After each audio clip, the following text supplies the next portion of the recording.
So 2 decades later, what's changed? It's now widely recognized that just 20% of health outcomes are tied to medical care, whereas up to 70% are tied to healthy behaviors and what's called the social determinants of health. Basically, everything that happens to us for that vast majority of time when we're not in the doctor's office or the hospital. Healthcare executives now routinely remind us that our zip code matters more than our genetic code. And one healthcare publication even recently had the audacity to describe the social determinants of health as the feel-good buzzword of the year.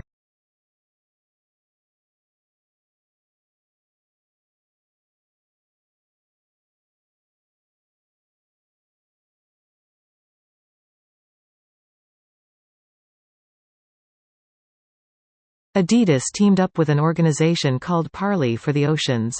Parley goes out and collects plastic waste from the ocean. Adidas uses the plastic waste to make shoes. Shoes made with plastic from the ocean. Good for the environment and good for business. Because if you know that rapidly growing consumer segment known as hipsters, and I know you know hipsters, then you know that a hipster faced with the choice between a no-name shoe and an Adidas made with plastic from the ocean will pick the Adidas every day of the week and twice on Sunday, and then walk around like it's no big deal but look for every opportunity to talk about them.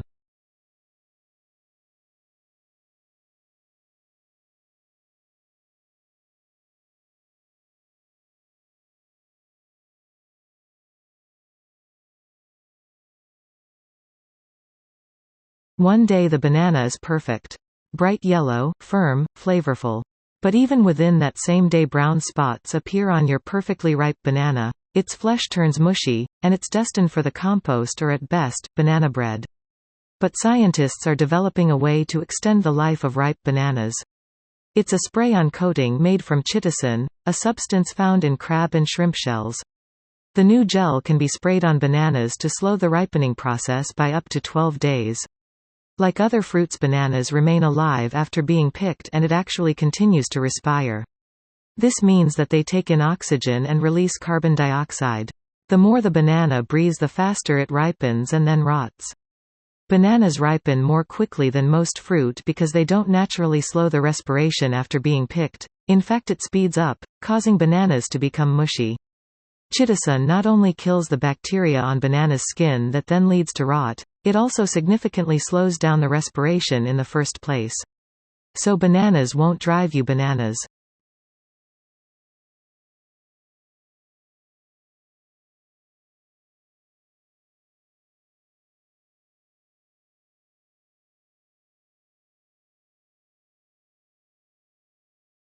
So in a very important tense, memory is the cognitive function that stores knowledge that we've acquired through learning and perception, but also memory is important because memory frees our behavior from being controlled by the present stimulus environment.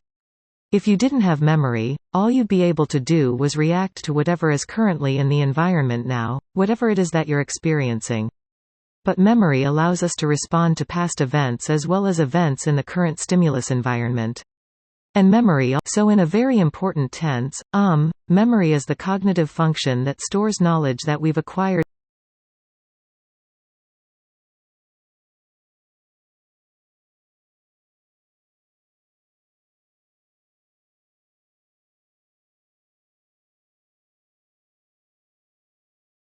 I'm going to argue that the tremendous increases in productivity that we associate with the Industrial Revolution originate not so much from changes in science or technology or new inventions, where England was far from unique, as from changes in attitudes towards morality, towards what constituted the good. Attitudes towards property, which became in England individuals long before it did on the continent. Attitudes toward the proper role of government. And together, these attitudes constitute much of what the Luddites were protesting against.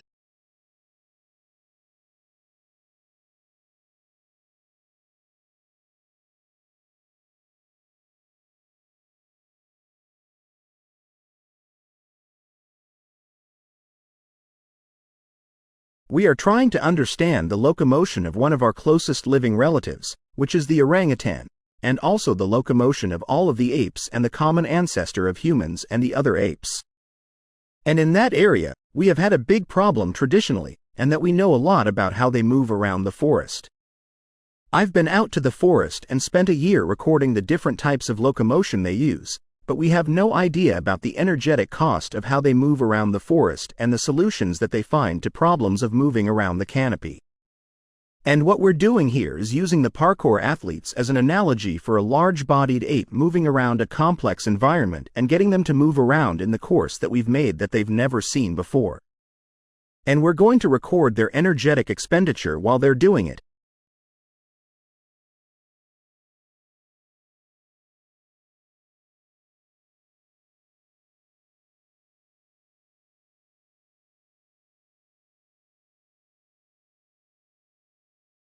For a long time now, it's been a widely accepted and rarely questioned belief that a strong corporate culture goes hand in hand with success. However, a recent study has cast some doubt on this principle. After all, the authors of the report argue for culture. A company's build-up may be strong, but wrong. There is little point in every employee marching to the same tune if they are all marching in the wrong direction.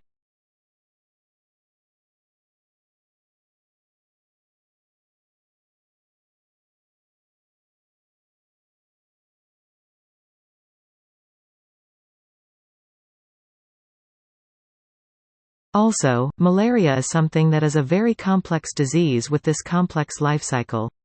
That means that if you're going to eliminate it, you have to be able to target cute parasites and humans.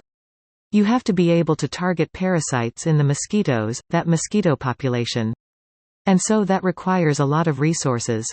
It requires really good planning and a health system across all these different levels. And so I think the political capital that you need for that, the educational infrastructure you need for that, the economic resources you need for that are quite a challenge.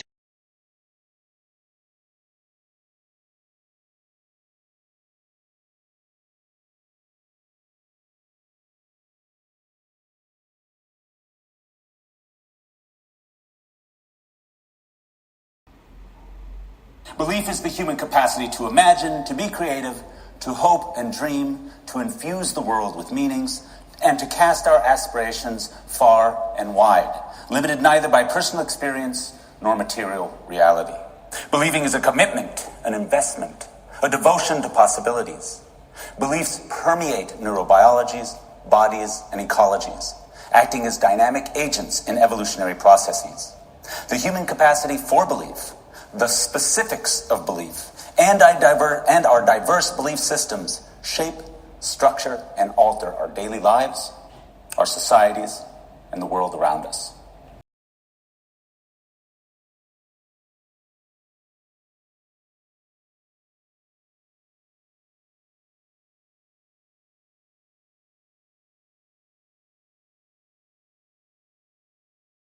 In this tutorial, we will show you how to find specific journal articles using the library catalog. The university subscribes to over 18,000 journals across a variety of subjects, most of which are available electronically to find a specific journal article using a library catalog. We need to search by the journal name as individual article titles are not listed in the catalog.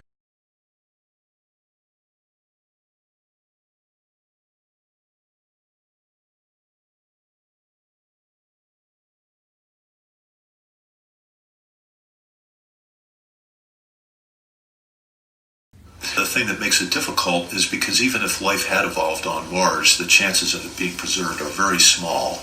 If we use Earth as a reference and our planet is teeming with life, yet it rarely preserves evidence of life in the fossil record. And the focus now is on exploring for habitable environments. You're looking for water, a source of energy, either solar energy or thermal energy or chemical energy, and then organic carbon, assuming life as we know it on Earth, based on carbon. So those are sort of the three things that we're looking for in the course of our mission.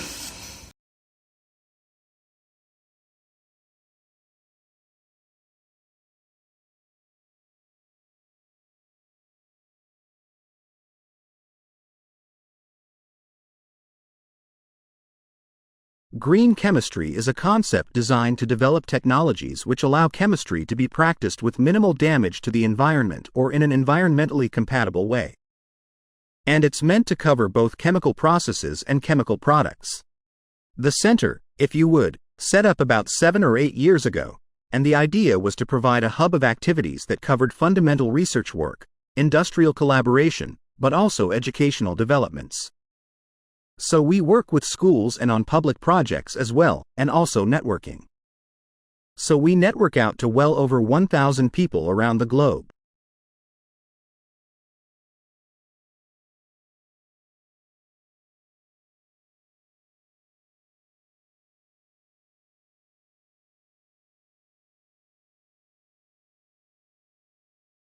So between 4000 and 3000 BC the Mesopotamian Sumerian cultures do not practice any kind of burial. And then, about 3000, in the early dynastic period, these burials start to reappear, and they reappear with a certain amount of conspicuous consumption, and this is the context for the royal burials at Ur. Okay, so, the royal cemetery consists of quite a number of pits, so these are the excavation workers who are coming down into the pits. So you get some sense of how really deep and how really difficult it was to construct these chambers.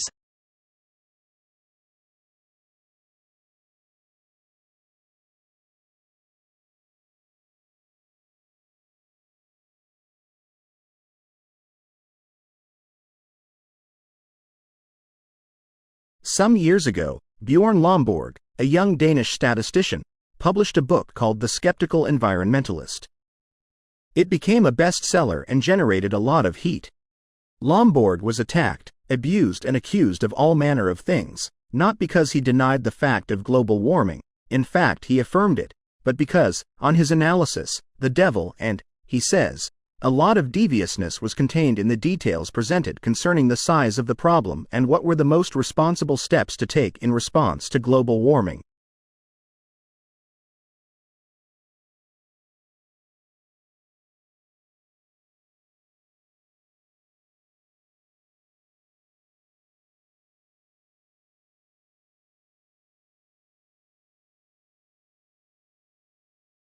I think that's not going to be such a viable option for Cerberus, but that may be the way that they're going to approach it. Private equity, of course, is supposed to have the advantage of taking management out of the spotlight of quarterly profits and industry analysts and prying shareholder eyes, and that hypothetically gives them a chance to take slower, more patient routes to doing something to turn a company around.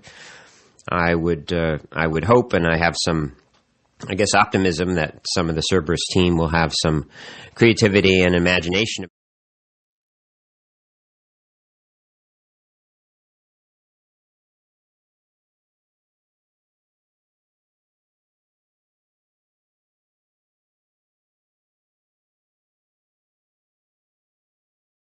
So, what is quantum mechanics? Even though it was discovered by physicists, it's not a physical theory in the same sense as electromagnetism or general relativity. In the usual hierarchy of sciences, with biology at the top, then chemistry, then physics, then maths, quantum mechanics sits at a level between maths and physics that I don't know a good name for. Basically, quantum mechanics is the operating system that other physical theories run on as application software, with the exception of general relativity, which hasn't yet been successfully ported to this particular OS.